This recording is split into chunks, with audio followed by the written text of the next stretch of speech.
Hey, so you summoned a lesser maker. I'm making a jig to lay some bricks and foam core using X-Acto blades, and I'm just hot gluing them together with 1 centimeter by 1 centimeter skewer, and that just makes the bricks like evenly spaced, as well as kind of give it a whole like handle and whatnot. I'm not very good at doing bricks. I don't do that I haven't really done it in any of my builds before.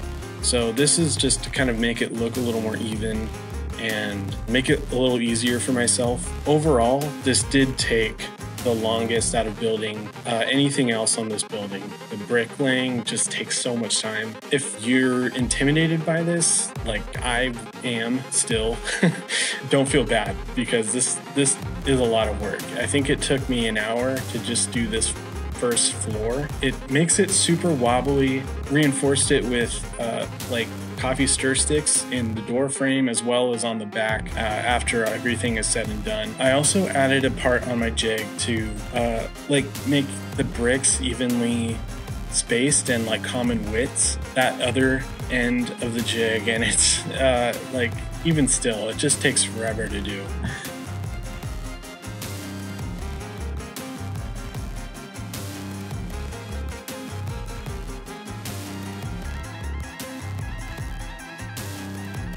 Yeah, so I had one more side to do, and I did that off camera, and then I'm just gluing it together right now. So this part is going to be reaching over the road, and I'm going to like have another building meeting it in the middle. So that's just kind of making an archway, the road, as you can see right here. Now I'm going to be starting on to the second floors. This is going to be an apartment building with like 2 halves of it. One of it is, in my headcanon, is like the butler area and kind of like the lower class, and one is the upper class. So some of the floors are taller than on one side than they are on the other. And so it kind of leaves it to be like kind of unsymmetrical in some places, and I like that a lot. As well as one side has a peaked roof and then the other one's just like a patio. So I saw this reference photo from Edinburgh, and I saw this building in the background somewhere and I liked it, so this is what we're building. Right now I'm just blocking out the shapes without putting in any floors. And the top 2 floors were the only ones I had planned on using. I wish I had put them in at this point, but I didn't. And it turned out fine, and it's perfectly like fixable later, but it would have been a lot easier if I had done it at that point. So just keep that in mind if you build this. If you do want to build this, there's a template in the description on my Patreon for free. You can just download it there. And right now I'm just going to be assembling a pipe cleaner tree. You just wind up and twist up some pipe cleaners, and then with a lighter you just fuse them all together. You're not trying to burn the like fuzziness off of it, you're just trying to melt it. And then using those, you just kind of make a tree, and it does work really well. And I've used it for a lot of different plants, like roots for a road or vines for the side of a building. And my idea for this is that this building is being taken over by this tree. And the reason for that is my wife is going to be starting playing some dryads, and they have double movement when they are on like plant or soil or like forest area, and I don't have that much on my board. So I'm going to be adding some scatter terrain for that, like for the middle of roads and stuff. But I also wanted to be able to do that on buildings as well, so that she can have the profit of cover as well as like benefiting from that double speed in certain areas. So that's the reason I'm kind of having this tree take over this building.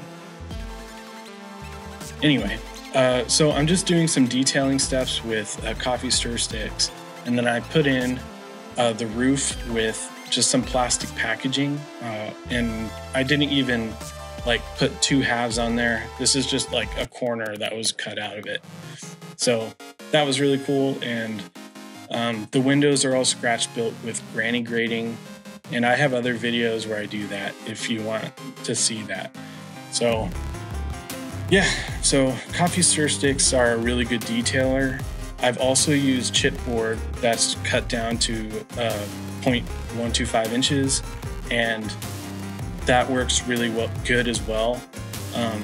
When you do have that, I do kind of prefer that chipboard because it swells when it's being painted, and because it's swelling, it kind of wiggles around and makes it look a little more janky, which for a ruined building looks really good. So I did kind of miss that on this one, but I did run out of that, so that's why I'm doing it this way. So I'm adding some other branches here, and you can see how I'm twisting it up right here. You just put sharp angles in it, and then you stretch it out a little, and it kind of does that. I'm adding another entrance on this side of the building, and right now I'm just thinking, wow, this is huge. So this time I'm going to be priming it in tan, and the tree I'm going to be priming it with brown. But this is, I think, a pretty good base coat for this because I don't have to go in on all the cracks in between the wood panels and have to paint that over again. So that saved me a lot of time on this build. And it turned out really good. I usually prime everything with black, but this did leave a good like base coat. I usually do black because the shadows stay black, and I didn't really miss that on this one, so I think that was a good benefit.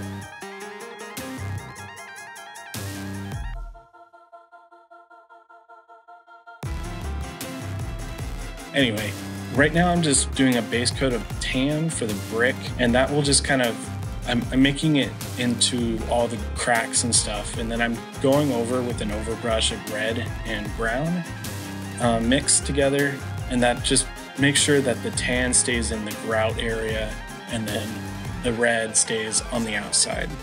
So that was kind of the game plan for this, and the mottled texture of all the, like, I didn't do a solid coat, and that mottled texture kind of benefited me in that area, and I think that brick looks really freaking good. I'm really happy with it. So I saw in a Mordheim terrain book, I think it's an official one, or one of the buildings had a like green trim, so I'm doing that here. And the nice thing about the pipe cleaner tree is that when it's in the way, you can just bend it out of the way and then just bend it back. So that's always kind of neat when something is kind of movable like that. If there was anything else, I wouldn't have probably glued it on last, and theoretically I probably should have anyway. So just making a rug because I can't get the paintbrush all the way there, and it's a lot easier to paint something and then insert it in. Adding some details here with some other paints, and I just add a border and some other details, and then I put the Mordheim two-tailed meteor in the middle, and I think that was a nice touch. And this was my favorite part of the whole building.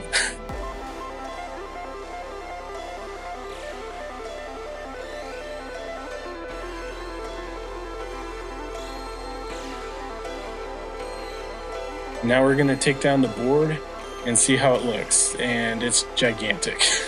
My eyes might have been bigger than my stomach in this one, but I think it worked out pretty good. So let me know what you guys think in the comments. Thanks for supporting the channel. Patreon's only $2. I got my first Patreon subscriber, and I'd just like to thank him, so thank you, Leroy. And the t-shirt I'm wearing in this video, I'm selling in the description. Thank you so much for watching again.